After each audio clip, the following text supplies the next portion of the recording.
Good afternoon, everybody. This is Rob Charney, Old Guy Tech TV, Opinion versus Opinion, and this is for January 29th, 2014. Welcome to a new year again.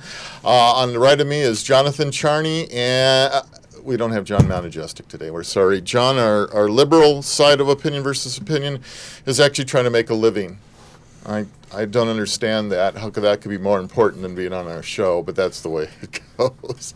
So anyway, thank you. Hopefully you're watching, and we would love to have you call in. The phone number is 530-621-1210, 530-621-1210, and be part of this discussion. Obama... What's that? What you said. Okay.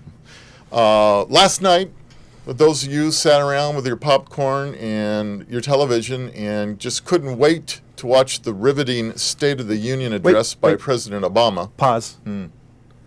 Who actually watches the State of the Union address with popcorn? I mean, because back in the day, they used to have a Clinton drinking game. I don't know.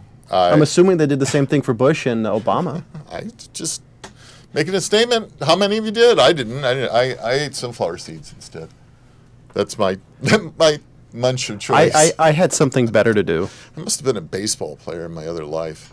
I don't know why I like sunflower seeds. Wouldn't you like chew? Well, no, they don't do chew anymore now. It's sunflower seeds. It's because it's not politically correct. What are we doing here? We're probably wasting your time. We're sorry about that. You're right. It's not politically correct, nor do I like politically correct. But anyway, so last night our president gave his State of the Union address, and I took the time to go through the highlights of some of the things that he said, and it's, do you believe it? Do you not believe it? Do you like it? Do you disagree with it? Does it make you feel warm and fuzzy? Does it make you get mad? So I've never had a politician make me feel warm and fuzzy, including the bastards I vote for. Well, okay, good. That's fine with me. Apparently, he's had a politician give him a warm and fuzzy. How much did that cost you, by the way? Anyway, in the State of the Union address, supposedly some of those middle roaders thought that it was a less partisan speech than he's done in the past. Yeah, that may be true because as far as I'm concerned, he didn't say anything particularly new or encouraging, just the same old rhetoric that we've been getting from him from the get-go. Tuesday, he said he was eager to work with Congress, but willing to go it alone. So once again, he talks about his pen and his phone, and what does that mean? It means that he's going to take executive action to write whatever he thinks he needs to write to fix the country because the Congress doesn't know what in the heck they're doing. Well, technically, he has done a lot less, like 192 total executive orders than the last three presidents. You know, that's the same damn argument that Majestic comes up with, and I don't give a damn. It's not the quantity, right? It's not the quantity, it's the quality in an executive order. I don't care if he did less. And don't forget, he's got almost 3 years to keep writing those. Mm-hmm. NRA reported out today that Clinton vows to pursue gun control with or without Congress, and that's one of the... You mean Obama? Obama. Did I say Clinton? Yeah. Whew. Well, Clinton would have said the same damn thing. So that doesn't matter. So anyway, NRA is saying that he's going to look at executive action to do some more gun control, and it's like. But he can. I mean, he can add on to existing. It's stupid, guys. We have a thing called the Second Amendment. Stop trampling on it. You know, it's a reason why it's in the Bill of Rights, and it's the number 2 item.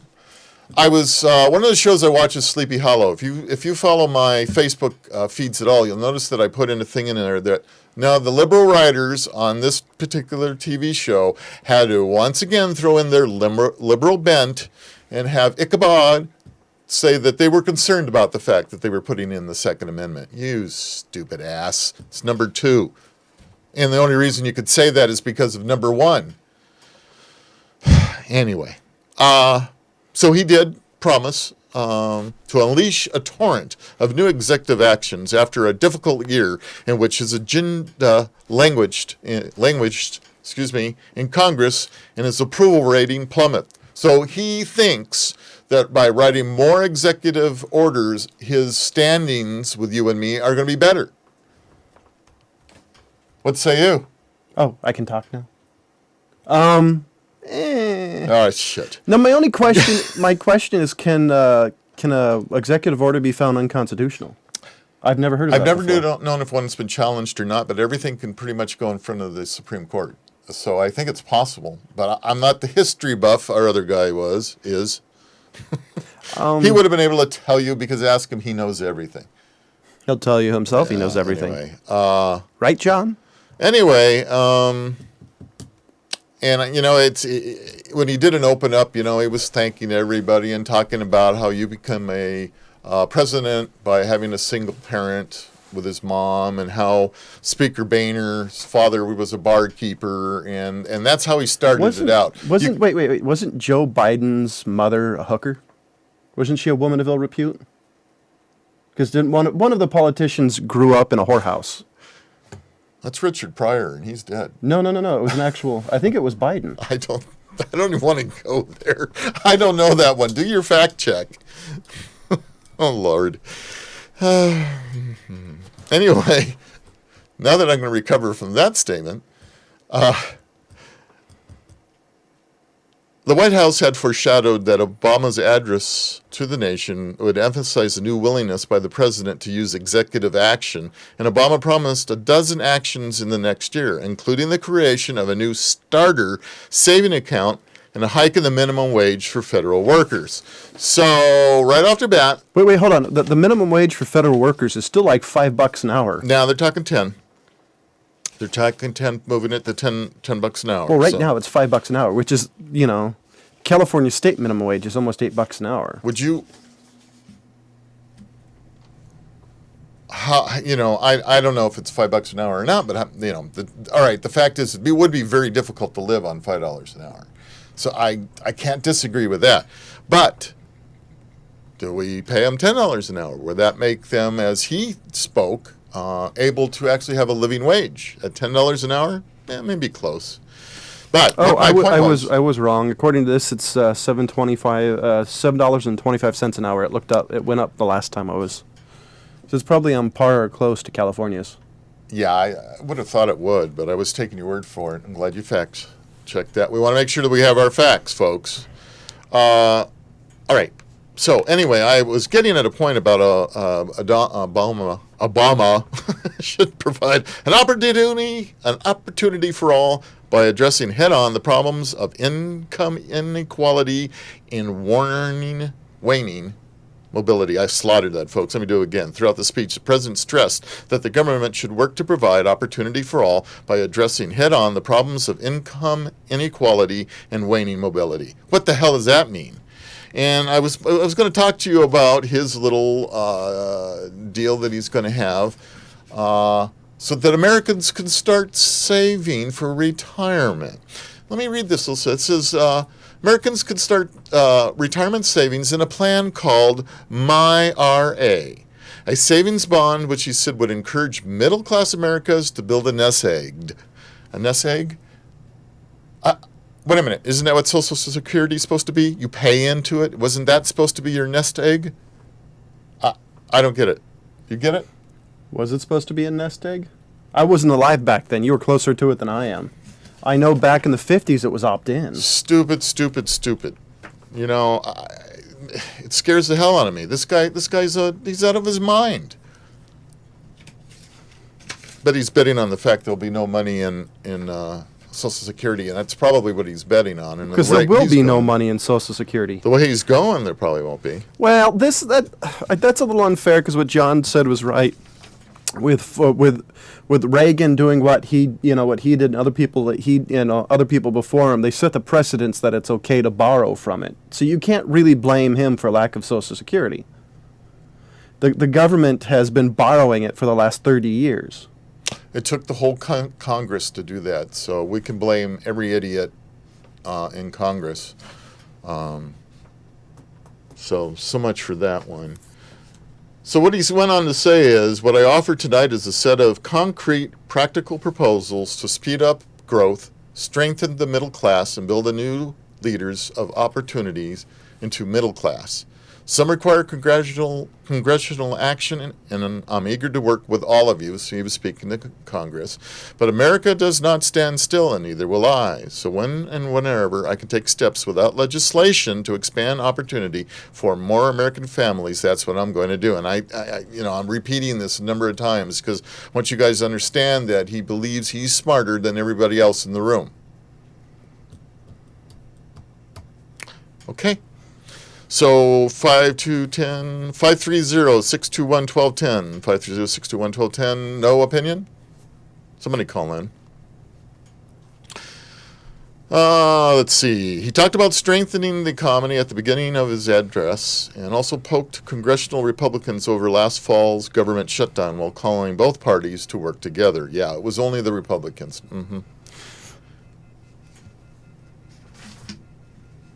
Oh, that's why nobody's calling. Sorry about that, folks. Well, you want to talk about, 521-610. 21610? 530-621-1210. Well, here's something. So, maybe I shouldn't be doing this show today. Obama claims the federal deficits have been cut in half is true. This is from factcheck.org. Republican, conservative, you pick. When Obama took office in 2009, he inherited a projected deficit of $1.2 trillion. By the time the fiscal year 2009 was finished, the actual deficit turned out to be 1.4. Let's see. The deficit for fiscal year of 2013, which ended September 30th, fell to $680 billion. That is indeed less than half, but still higher than any full year deficit for any previous president. The previous record was $459 billion in 2008 under George W. Bush. So things in some way, like the deficit was right, but he has lowered it, but it's still high. Okay.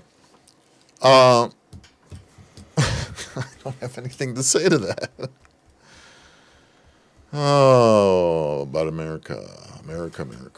So when the debate prevents us, now, again, he's talking about the government shutdown. When the debate prevents us from carrying out even the most basic functions of our democracy, when our differences shut down government or threaten the full faith and credit of the United States, then we're not doing right by the American people.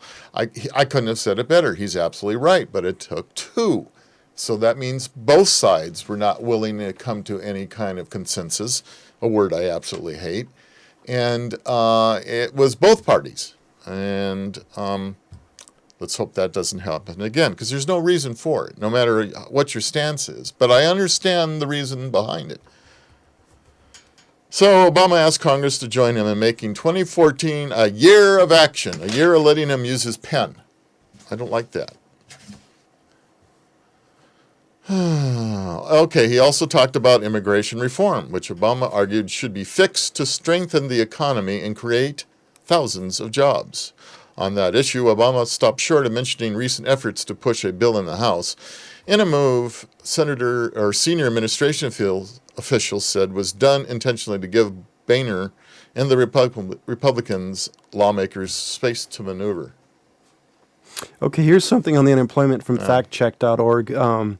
It says it's nearly 8.2 million private sector jobs have been added since February 2010, but his 8 million figures will also leave aside the nearly 4.2 million private sector jobs that were lost between the time he took office and the time the slump bottomed out.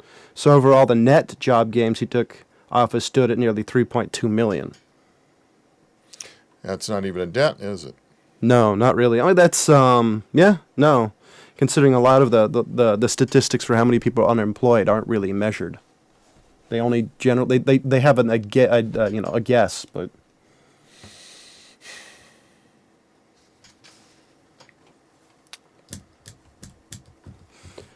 So the other interesting one that I thought was interesting was the domestic oil imports. The president said for nearly the first time in 20 years there's more oil produced at home than we buy from the rest of the world, which apparently is true.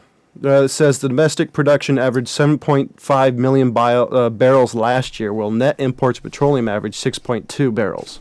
And that's the first time since '92 that domestic production exceeded net imports. I'm actually impressed. You think it's all because of him? Well, No, that's because no. programs have been in effect. Here's the thing, and generally, all the good and bad under a president, he's going to get the positive and negative for it. That's just the way that happens. People are going to say that Obama did increase oil production and blah, blah, blah, blah.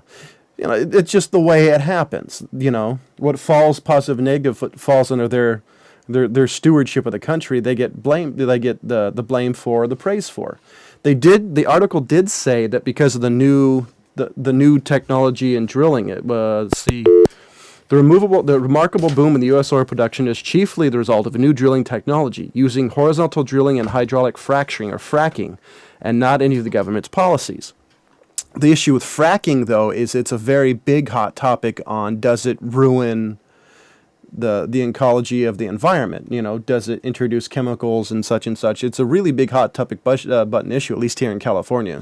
You know, sure would be great if Bob Conover could join us because he's a geologist. He'd be able to explain that in a more scientific method. Because you're right, both sides are saying, one side's saying it's not a problem, the other side's saying it is a problem. We've probably all seen the videos of where a guy's put a lighter up to his faucet and a flame has appeared. So yeah, there may be a few issues with fracking, particularly in a populated area. The question, even if it was a non-populated area, if you're talking like an aquifer or groundwater, how far would it affect? I mean, if you're 100 miles from the middle of nowhere, does it reach out to 150? You know, I think that's the problem. Is I haven't heard anybody say what the actual damage does to it, because oil wells damage.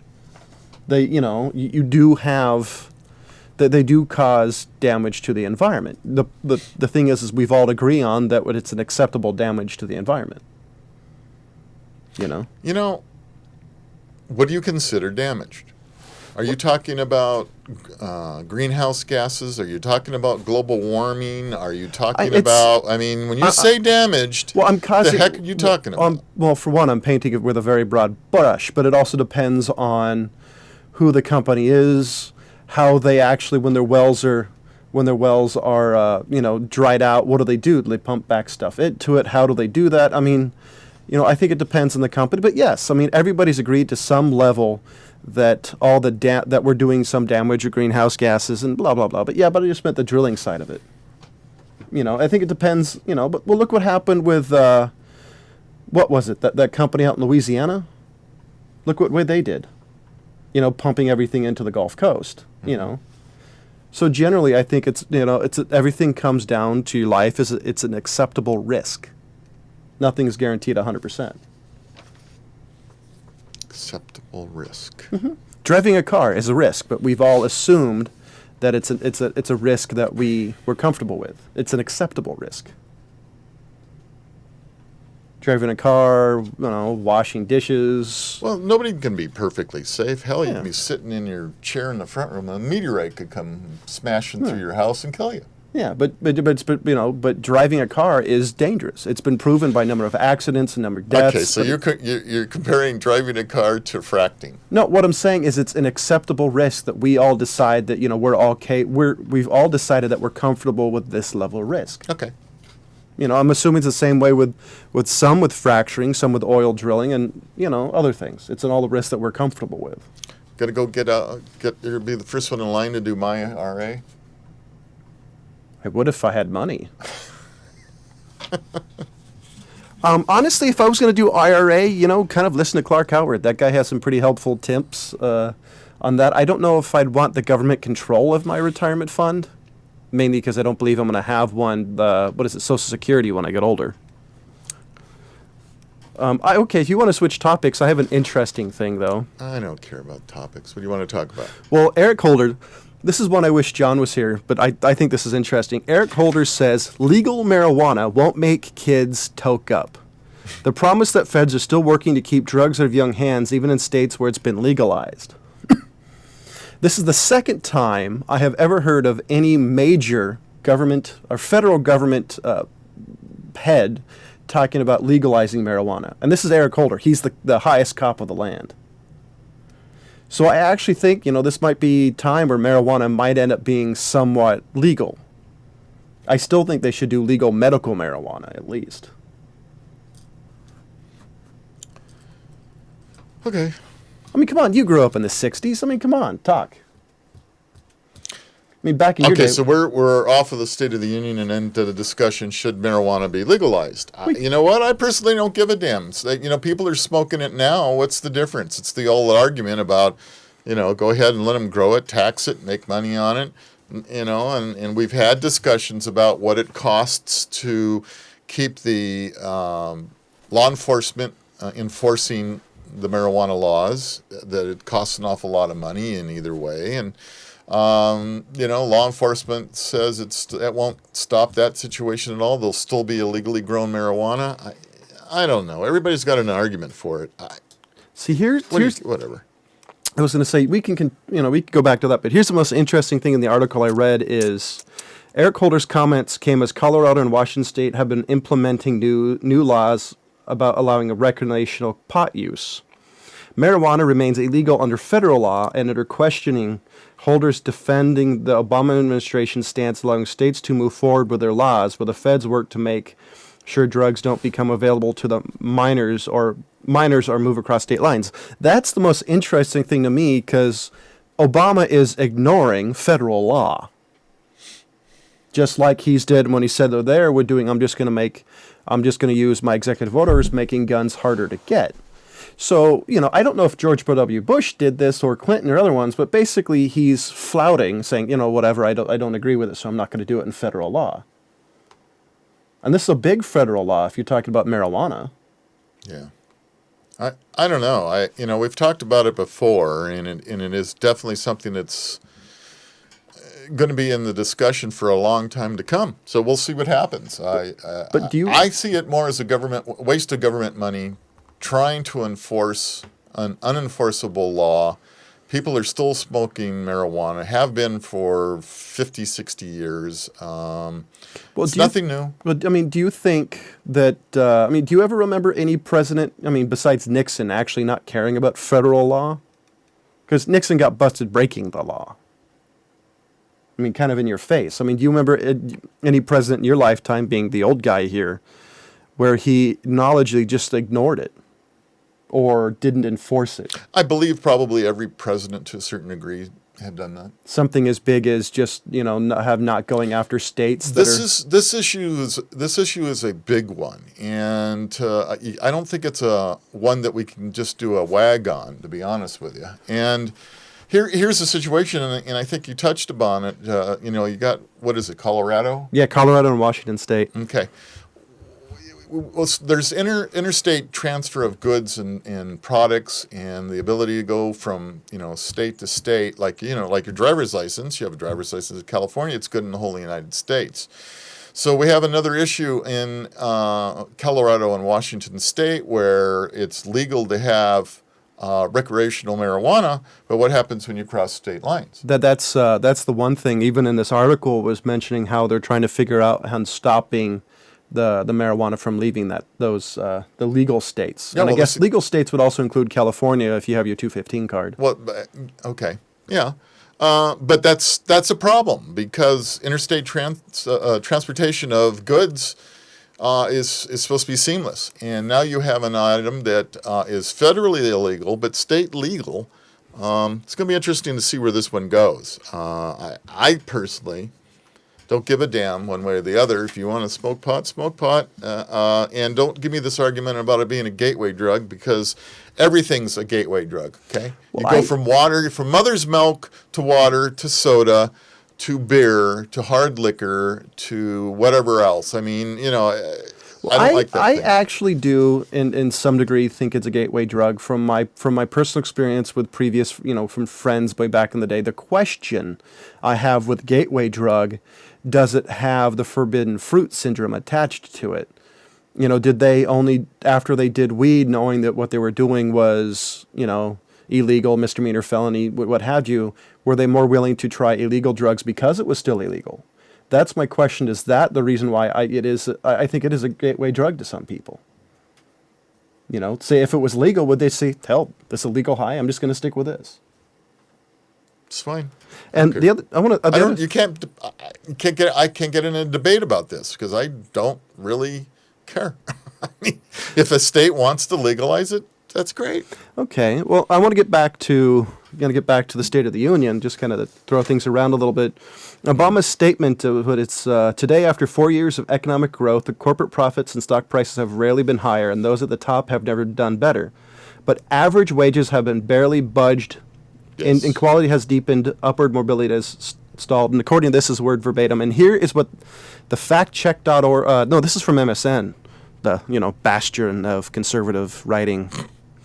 Here's what they say. I'm joking there, ladies and gentlemen. It says the most recent evidence suggests that mobility hasn't worsened. A team of economics led by Harvard, a study that found that the United States isn't any less socially mobile than it was in the 70s. Looking at children born between 71 and 93, they found that the odds of children born, the poorest 20% of families making it into the top 20% hasn't changed. So basically, it sounds like that mobility hasn't really gone away. I mean, I realize that there are some more economic factors and more if you look areas. personally, if you look at some of the things that he was talking about, I haven't had a chance to study it in depth recently. Sounds a lot like Marxism. Spread the wealth, communism. Well, here's the Listen question. to it, folks. Listen to what he's saying. Look what he's doing. Look how he's doing it. Look how the threat of executive orders is coming across. Well, I know it's spread the wealth, and I'm not particularly fond of that idea personally.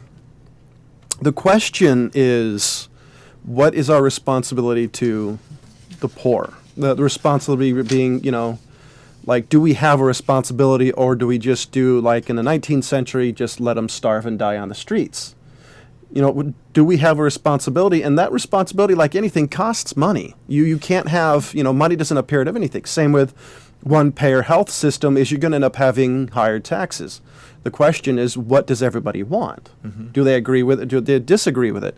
Well, the argument about being the richest country in the world, that's debatable, but the fact is that we have children that are going hungry and people that are homeless, although much of the homeless society likes to be homeless. Don't forget that. There is a section of that. You mean urban campers? Yeah. No, there has got to be some kind of. I don't want to see children in our country going hungry or uneducated, and I want to give an opportunity to have people that don't have homes or apartments or a way to have some kind of shelter. Find a way to have a shelter. Now here's the one question. of the things that I'm going to, before you go on. Talking about that, because we're talking about education as well, Obama said that some of the public and private education efforts unveiled in the speech, including a new apprenticeship program and a federal grant program designed to encourage schools to redesign their curriculums with a new emphasis on technical and trade skills. Obama also announced that he had appointed Vice President Biden to lead an across-the-board reform of America's training programs. As soon as he said that, he lost half the audience left, because we all know what Biden is not able to do. I do applaud his efforts, though, to encourage schools to redesign their curriculums and to go to more trade school situations. I think that's important. Well, I think this is the problem, with I know when I was in school, the problem the last 30 years you've been focusing on getting men, women, boys, girls, and whoever to go to college. And the problem when they realized that after this bubble, they realized college ain't really for everybody. That's right. Yeah, I mean, absolutely. I went to college and it didn't really help me. So well, and that's a good point. For some reason, it is the drive. Give everybody a right to go to college and get that education. But what the hell are you going to do for work? And what I've been saying for quite a while now is I grew up in a family where my father was an electrician, earned a good living wage. We had a house. Worked like a dog at times. But you know what? He was happy. He came from the Depression. He had a good job. It paid well, and it's a trade. He did not go to college, but he's probably the smartest man I ever knew. So, the fact is, college is not the answer for everybody, and I think trade schools and technical schools are a great idea. But not everybody is going to get a white collar job. We still need plumbers, carpenters, electricians, mechanics. We still need all the basic trade skills, because we still plan to be able to flush our toilets, right? Somebody's got to learn that skill. So does that mean you go to college, you earn a liberal arts degree, and then you go to trade school to learn to become a plumber? What would that? I don't know.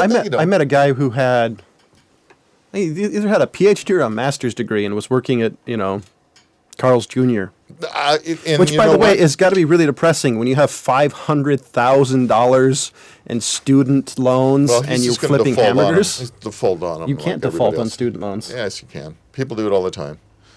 I just, I don't know. I just think it's crazy. I also think with the drive for going to college is also causing, people to have huge loans they'll never be able to get out of. Because when you declare bankruptcy, from everything I've heard, you can't actually get out of student loans. Did you know we have a shortage of medical students in this country? I am not surprised. Part of the reason is what Jonathan just said, the cost to go to school. Can you imagine what it costs to go to medical school, become a doctor? I've read somewhere that it costs upward from $600,000 just to become a dentist. I mean, it's close to $1 million. That's insane. Dentist, doctor, doesn't matter. $1 million in student loans, and then the other problem that they're having is that they get into practice, and malpractice insurance for new doctors is insane. Is ridiculous. I mean, they can't make it, so they have to go work in a community hospital somewhere, which is good. And they make good money, but the point is that they got to pay back these horrendous loans. And I'll probably be long gone, but I think the generations past your generation and generation beyond, there could be a problem with having enough doctors to take care of everybody. So there's probably something's pretty good. We've got somebody in our family who's a veterinarian, very smart woman, and we need her because we like veterinarians take care of our pets. I don't know. It'll interesting. I mean, it's just like that side where Obama said 9 million Americans signed up for the ACA for health insurance. The problem is they don't know the only thing they don't know was did that 9 million people have insurance previously or not. There's no way to track that. And especially since my guess is for two reasons. One is, did they lose their insurance because some insurance were dropping people left and right because their insurance no longer qualified? Or two, were they people who just couldn't have insurance because health reasons? Did they have pre-existing conditions, right? Or were they just too poor to be able to afford the $800 a month premiums? Hey, I still know people, even under Obamacare or the Affordable Care Act, I kind of hate calling it Obamacare because they don't want that name. But anyway, I still know people. Fine, I still like people. I know people that can't even afford the entry level. Yeah, so they're stuck on here in California to be Medi-Cal. Yeah, California is one of the states that will give Medi-Cal. Period. Mm-hmm. But most of the time, especially with Medi-Cal, I don't know this. Can you get a supplemental and have Medi-Cal? I actually don't know that. 530-621-1210. We have a nurse or a doctor out there that maybe something about this. If you're in California and you get Medi-Cal, are you able to have a supplemental insurance like Blue Shield? Here's the other interesting thing. It says the administration says 6 million people have been determined to be eligible for Medicaid since October 1st. An additional 3 million roughly have signed up for private health insurance through new markets created by healthcare. Mm-hmm. That's interesting, saying that only 3 million can be able to afford private health care versus the 6 million signing up for Medicaid. I'm wondering why. That's such a tiny, tiny number that it makes me question. I mean, but the way it looks like, this is just from October. I mean, so that could be realistic. It just still sounds like it's just a crazy. That's more than half of that 9 million people. It just seems like a lot. So I'm assuming it's people who are unemployed, lost their job, and just couldn't afford the amazing amount of insurance costs, or the Obamacare is dependent on how much money you make. So you can't even sign up for the private, for like Blue Shield if you don't qualify for it. You're forced to go into Medicaid, or in California, Medi-Cal. You don't have a choice. You know what I don't understand? And we're talking this 3 or 4 million people, right? Yeah. According to the United States Census, our population in the United States at this moment is 317,445,399. The number just changed. Sammy gave birth. So it's like 1%. What? Yeah, that's what we're talking about here. And how does that work? How can 1% work? I don't understand. Well, what's Got me it, scratching my head. what's the so yeah, this is from MSN, so but like all online media, keep it or have it. I don't know. It just seems like Doesn't it seem wrong? It does. There's something seems really wrong here. That we've got 1% of the population signing in for Obamacare, and it's such a big issue. Nobody else has anything? I don't know. It's interesting. I don't think, and they don't have a choice either. I have heard some interesting things about that penalty they're going to give you. Yeah. I heard that penalty can only be payable as if you get money back from the government, if you get a refund check. Don't know how much is true, but I find it interesting that you Well, can, I believe that because the whole thing's being administered by the IRS. Yeah, so I don't know. If it's 1% of the entire population, will it succeed? Because I know a while ago I kept hearing people say, "Oh, the ACA/Obamacare is for you," is gonna have a death spiral because you're not having enough people paying into the pot, and it's been a bunch of people who don't have insurance who want insurance. See, so the whole idea, this was a little bit of a Social Security idea too, but the whole idea is that the younger people, and in your generation as well, who are healthier, who don't need the medical insurance, they were supposed to sign up, get you guys to sign Which, up, by the way, and won't you're the ones, and the younger kids are the ones that are actually going to pay for us old folks as we get sick. That's the idea behind it. That's why, when you talk about 3 million, The hell was that? 4 million people. I think you got a call. Hit the. What was that? Sorry. Accept, press 1. To send voice. Hey, did you try calling on the regular line? I can't get your Ustream to come up.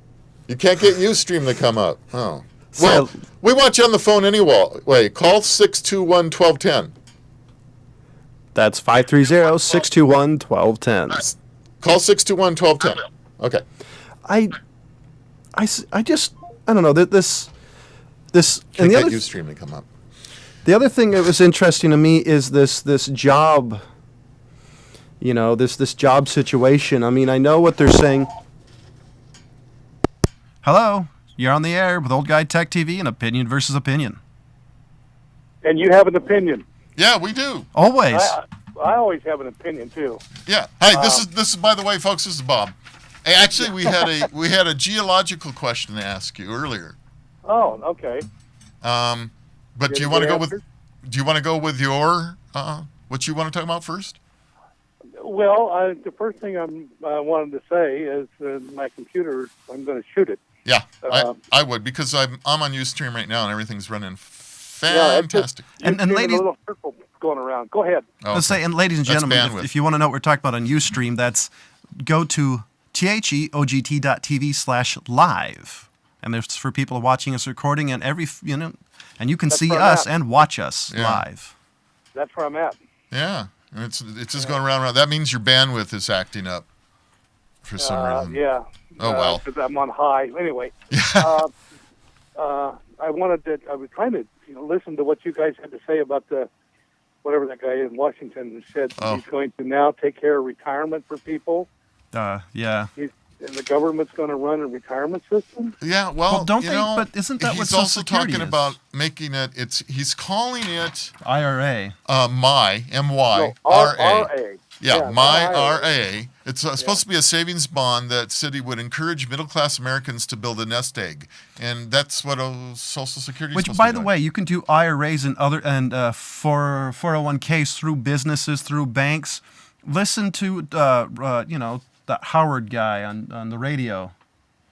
Well, you have to. The only way you can get in this is if you're employed. It has to be employer generated. Really? Yeah, I was listening to Tom Sullivan, and I mean he's pretty smart when it comes to yeah, finances. right. And he says that this thing is an employer generated thing where your employer has to agree to it, and then you can sign up and you can start with $25 or whatever it is, and have small increments of $5. but it pins out if you make too much money, you can't do it, and it pins out at 15,000. Yeah, he's just. Wait, it tops out 15,000. at 15? Yeah, it's a touchy-feely good thing that means nothing. It's absolutely nothing. You're better off going with a 401k. Oh, It's 15,000. You're better off just stashing the thing on it's your ridiculous. mattress. It's absolutely ridiculous. That Treasury notes Yes. is what you're buying. Which is scary. Treasury Department. He's going to take the Treasury Department to create a new way Americans can start retirement savings. But No, if it's the question, see, he didn't get into the detail parts that Bob just mentioned. Yeah. 15,000 cap. That's not going to do you any good. and the question, are they guaranteed? Like, do they actually have to pay it to you? Or can the government on a whim just say, we're not going to do it right now because of X, Y, and Z? Well, it's supposed to be the good faith and value of the United States government. I'm sorry, I'm a skeptic. I'm I'm a proud American skeptic, but I'm a skeptic. A little bit of what we wanted to talk to you about, and one of the things that he said in his speech, he's again, they're talking about proposing new fuel efficiency standards for heavy-duty trucks. Right. California's got that program too, where the commercial trucks, they're trying to have them retire after every 5 years. Right. Wow. And when you buy a truck for $100,000 to $200,000 to $300,000, you don't turn it in Yeah. after 5 years. Especially in vehicles that are designed to get 1 million or more miles on them. Yeah. Correct. Yeah, I mean, it's just, give me a break, Obama. What are you going to do? So one of the questions we had for you, Bob, was we started the conversation on fracking. And what we wanted to know is, we've seen some videos and some other things where people have shown that, they turn their faucet on and they put a lighter to the faucet, and obviously there's some gas that's coming out through the whole system too, and there's towns that have this problem, and they're blaming it on fracking. Can you explain to me how that works and why that might happen? Well, when you hydrofrack the ground, the oil shales and stuff like that, yeah, you're actually creating micro fissures in it, and then the petroleum product would always sit. It always sits on top of water. What we're saying, and Right. But where you have a lot of aquifers, especially in the central United States, you got some big ones out there because it's such a deep sedimentary basin that you might, depending on the depth these people are going and how they control it, you might get something. But I personally doubt seriously if that would result in everybody's water getting polluted. I mean, Now- that's an Okay. No, I know my it's happened in question. a few places. What? Go ahead, John. Well, my question, would it be the same thing for people who are not on city water? For somebody who drilled a couple hundred feet for, a well, would that Right. be the same way? Well, yeah, you're drilling a well, and you get into a good aquifer that you can get water out of. But if that starts to dry up, and a lot of times people go down there and they have to do something. They have to go lower into it, reset their bowl, whatever it is, and you're drying water. Now, a guy 200 feet from you up the aquifer puts in his leach field. Oh, right. Guess what? Yeah, you're getting it's his the thing crap. about that, you get filtration through material. Right. This is why your leach field that you put in if you run in a septic system, doesn't show up in a well that's so close to you that you always have to put your well, so-called well upflow from your leach fields. Right. But you get phreatic pressure can push up and down water. Actually, phreatic pressure can push the water. It's a Up a hill. hydraulic process, right? Yeah, it's overburdened. It's just like the pressure that the water develops. Right. An example of that, we drilled a well out of Bakersfield for the State Water Project, where we were looking at making a reservoir underground. And we did what's called e-logging, and we found three. Oh, there you go. Hang on. I'm going to turn this down. Your computer became alive. It's alive. It's alive. Alive. Turn the sound down. There you Please, go. thanks. Thank you. Yeah. Where the hell was we now? But in those three different aquifers that we found, we had examples of different temperatures. Oh. Actually, water they're separate aquifers, so we believe, because we seem to find that all over that area. But each one of them had a different pressure that it would rise in the zone. We'd put our screens down and we'd cement that zone off, so we were only getting the water out of that zone. Mm-hmm. And some of those you think would be the bottom one would have the most pressure to raise it. Right. But actually what happened is we had some of the middle ones and some of the top ones were colder. Some of the deeper ones were warmer, but their levels, you'd think they'd all come to a certain level, but they didn't. There were different levels, 20, 30, 40, 50 feet difference in these levels. Huh. Because our hole was like, 600 feet deep. So Yeah. Wow. Yeah. So I had a question. If you got a knock on the door from, Joe Bob's oil company, would you allow a fracking to be in your backyard? would I allow fraction to be in my backyard? Yeah, if fracking. The fracking. physical part of it is just pressure injection. That's what that is.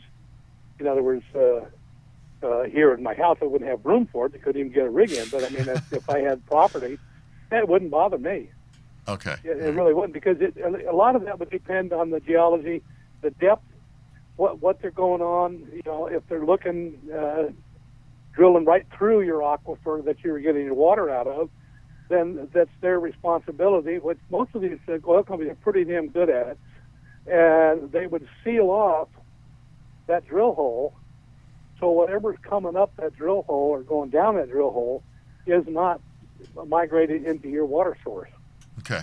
Well, that makes sense. We know that things can happen, and the press likes to sensationalize certain things. And yeah, you got to admit, it is kind of funny when you see somebody put a lighter up to a spigot and you get a flame. So, I mean, I'm sorry for that group, because obviously something went wrong there. But that was interesting. That was the question we wanted to know, because I got to believe that when Obama said that we're producing more fuel today than we ever have, a lot of that has to do with fracking, and it obviously can't be ruining all of the areas that it's at.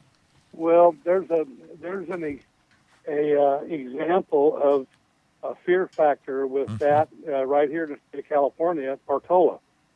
The Fish and Game, the lake up there, had somebody in his infinitesimal wisdom planted pike in a trout lake. Right. And so what we did is we were going to poison the lake. Right. Now, all of the people that were up there was saying, "Oh, you poisoned the lake. Now we're all going to drink this poison." And we went up and did testing on everything up there and found out that their water sources is none of it's coming from that lake. Oh, really? So we actually had to drill new water wells for them as a, shall we say, to do this, get the city to not have a hemorrhoid. Yeah, because it was in the news. There was huge protests, and everybody was saying, "Oh, you're going to kill us." And I remember, unfortunately, he's no longer with us, but Bob Pirtle of Fish and Game, it was a warden. They said all the wardens had to go up there and help protect you guys, drilling those wells and everything. Oh yeah, we had. I probably met him up there. Don't even remember now. I'm sure. Yeah. We had to go up, and they were going to try a new way of getting rid of the pike, and that was use explosives or det cord. Right. And the pike migrated to these small little creeks that come into the lake when the creek is completely frozen over, and that's when they spawn. Right. And so we were going to go up there and test this when the lake was frozen over. Mm-hmm. But the environmentalists said, "No, you can't do that when the lake's frozen over." For some ungodly reason. So what we ended up doing is waiting until the lake opened up. Then he went up there and buried the det cord, and I actually planted monitors to do vibration analysis, and they set it off. I think they got 2 pike or something like that, because they could not put the cord in the zone of spawning. Yeah. They just couldn't do it because it was somebody said you can't do that. But that's Anyway. every redneck's favorite way of fishing: maximize profitability. Oh yeah, well, a good explosion blows up the swim bladder and the fish, and they all come to the surface. Yeah, Makes there it you go. easy. Just Know the scoop 'em reason up. behind that. That's right. Yeah, Oh, that's cool. guys used to fish in the old That's, times with sticks of tracking- dynamite. As far as I'm concerned, if that's what it takes us to become energy efficient, there's a lot of things that you can do to make it safe, and there's a lot of things you can do to water sources and water filtration and all this kind of stuff to get hydrocarbons out. We had examples when we used to have these buried gas tanks around gas stations, Right. and they would leak, Right. Mhm. and then they would pollute the groundwater or the surface water, which is coming down and percolate down through that. And so they had a big deal throughout the state where we had to pull all these tanks out Right. and monitor the pattern of how much this hydrocarbon has infiltrated laterally to see where it went, and put all these tanks on above ground now. And yet the gas stations around here still have tanks Yeah. Yeah. in the ground, Yeah, they do. and they- you always wonder. Well, Why- what they do They have is Deborah Ball air gap. they It's create a double bathtub. Yeah. Yeah, Okay, and that way it can't migrate out. If they have a leak, it stays within their bathtub area, yeah. Yeah. right. But how many gas stations have you seen around that have been here for 20, 25 years that Well, have yeah. not had that retrofit yet? No, that's No. true. There's a lot of them out there, and it used to be a big push. I'm surprised it's not required still. And ladies and gentlemen out there, I want to remind you that when he's talking about fracking, this is a guy who is a geologist who spent a career doing this. So when you see things out in the media, my feeling is listen to Bob. He at least knows what he's talking He's about. been there, done that. He's our Yeah. go-to guy for anything geology-wise. I didn't make enough money doing it, but that's okay. That's all right. You worked for the state. That was the problem. Yeah. And I'm sorry, but no, it was a good job. I really enjoyed it, and if it wasn't for an explosion at one time, I'd probably still be there. But That's just another. the way it goes. That's a story for Oh, another day. The faucet thing reminds me of a story. When you talk about the guy putting a lighter by the faucet and having that come out, there was a story. I think it was in the 80s or sometime in the 90s. There was an underground storage facility for like propane, and it wasn't tanked. They put water, flushed out a section, and just basically put propane in it. And what they found out, it was actually the propane was seeping through lines and through natural cracks, and then it would explode. Yep. So some of it, some of this may not be from fracking, but just from, where the storage facility and other natural gases, or even natural gas. That's funny. So they were going to use some type of underground natural pocket No, what they to did store is propane? they created a pocket flushing high pressure water out of it, and it created this giant pocket, like a Pocket, giant yeah. tub. And basically what ended up happening is it was designed for something at one point, then they stopped doing that, and I guess they decided to put propane or another liquid explosive gas into there. And it was too high pressure for what it was originally designed for, and it leaked out and blew up buildings. Yeah. well, that happened in Mexico. If you remember, the big explosion in Mexico was a pipeline, a high pressure gas line. Right. And we've had that happen in this country too. We've got a lot of pipelines running all over this country, and every now and then they blow up. There was one a couple of months ago in Texas, I believe. Wasn't there that one in Elk Grove, like a PG&E line that Well, blew up an entire house? That was That's natural gas. PG&E, yes. Yeah, That was natural natural gas, yeah. But that's what I'm saying. Things unfortunately happen. Things happen. That's right. And that's, and natural gas is nice if you don't live in the mountains like we do. If you're out in the city and you can get natural gas, it's a great source of heat and cooking. So Well, I think part of it though is, at least for some of the things, it's just poor maintenance, or what we have a tendency to do is, it's engineered for this, but it can push it a little bit more, and we can do a little bit this. And I think we have companies and businesses and even government doing things that weren't actually spec'd for stuff. could be. Just let's wrap up the State of the Union here. It took every ounce of my ability to actually watch this thing. And a couple of bags of sunflower oh, seeds. God, I just was ill. You know, the one thing that he didn't really talk about, and this was interesting, of course, a lot of the talking heads are talking about it, he didn't talk about Obamacare. No, I had something that mentioned the ACA. Oh, he said Obama didn't mention the botched the rollout. Oh, okay, yeah. The rollout part. Because he did mention the amount of people who got insurance Right. through Obamacares. So, hey, Bob, this was the other thing we brought up. He's talking, when they start talking about amount of people signing up, they're talking like 2 and 3 million people. And we said, have over 300 million people in this country. 1%. Yeah, 1%. Yeah, they talked about 9 million people, 6 million people got Medicaid, 3 million people through private insurance through the ACA Act. The numbers are puny. They're tiny. They've got to be panicking. And that's got to be why they're making a big push. Everybody's got to sign up. We need the young people to pay for us old people. The problem is all the old young people are smart enough to realize that's what's happening, and they have no reason to sign up for it. The problem is, I know people that can't even afford to pay the minimum. Yeah. So But no, that's why you have Medicaid, right? I mean, so- the Medicaid or Medi-Cal in California, you don't pay anything. All right. Well, so then you've got people that can't afford the minimum, and now you're going to penalize them if they even file a return with the IRS. More than likely, the people that don't make any kind of money like that won't even file. You don't have to if you don't make a certain amount of money. Correct. That's correct. You don't have to. You're not legally That's always- required to. I've always wondered what how much, I shouldn't say that, but how much that Supreme Court justice got to make that decision. That Oh, kind of Chief bu- Roberts. I never thought about that. You think he was paid off? Huh? That's a pretty big charge if he did. He should be, removed. I don't know. You know, Most justices are life for life. Yeah. Let's- But there are ways to remove him, aren't they? not the Chief Justice. Really? Yeah. Remove his parking spot. Well, he was a W appointee. Well, yeah. Well, I mean, but like, if you look at all the past chief justices, even like, was it Ruth Bader Ginsburg? A lot of them are conservative appointees who just don't happen to go the party way.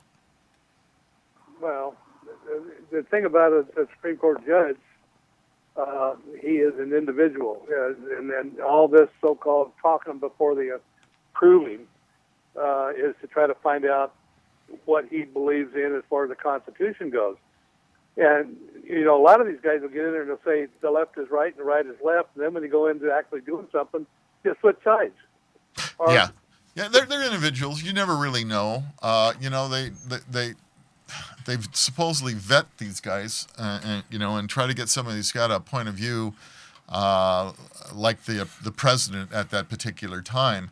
It could go either way. Although I do believe Obama's going to get to appoint another one.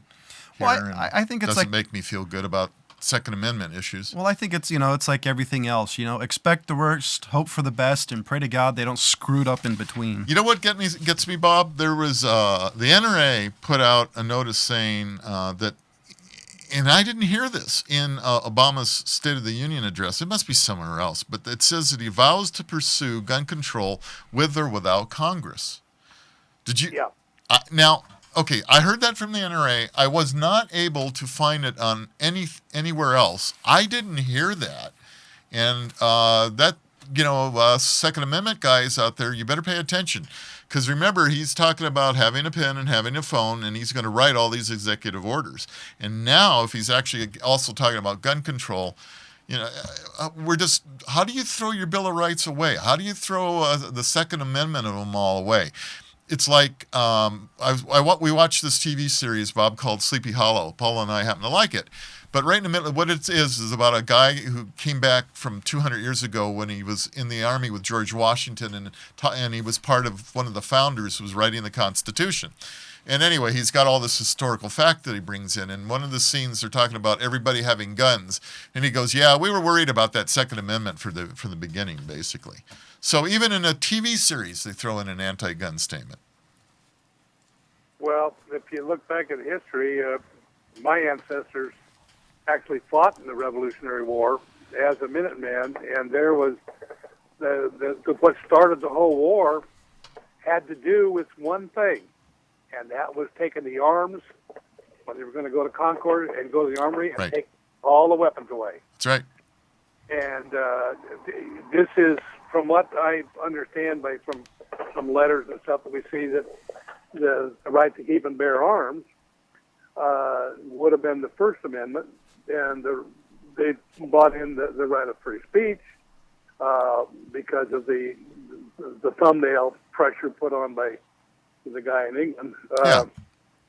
That they made it the Second Amendment. That was the second thing to the thing that guarantee everybody had the right or protection. Well, they And sure like to trample on it. That's for sure, because it's brought up everywhere. And mean, it was- people need to. It was also I can never remember his name, but there was a general in Japan. That one of the reasons they didn't attack mainland America, just Hawaii and Alaska, was because there were so many firearms that that they said something like behind every blade of grass there'd be a gun. Yeah, they knew they couldn't invade the United States that time. Everybody had a gun. Hey, listen, guys, Bob, I want to thank you for calling in. Sorry you had a problem earlier. We're running a little over, but thank you very much. Hopefully things go well for you, and I will talk to you later.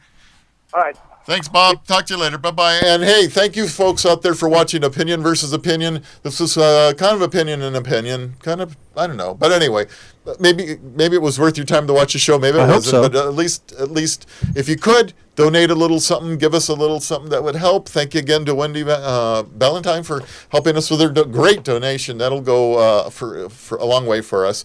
And this is Rob with Old Guy Tech TV with Jonathan Charney. We'll see you next time. Bye.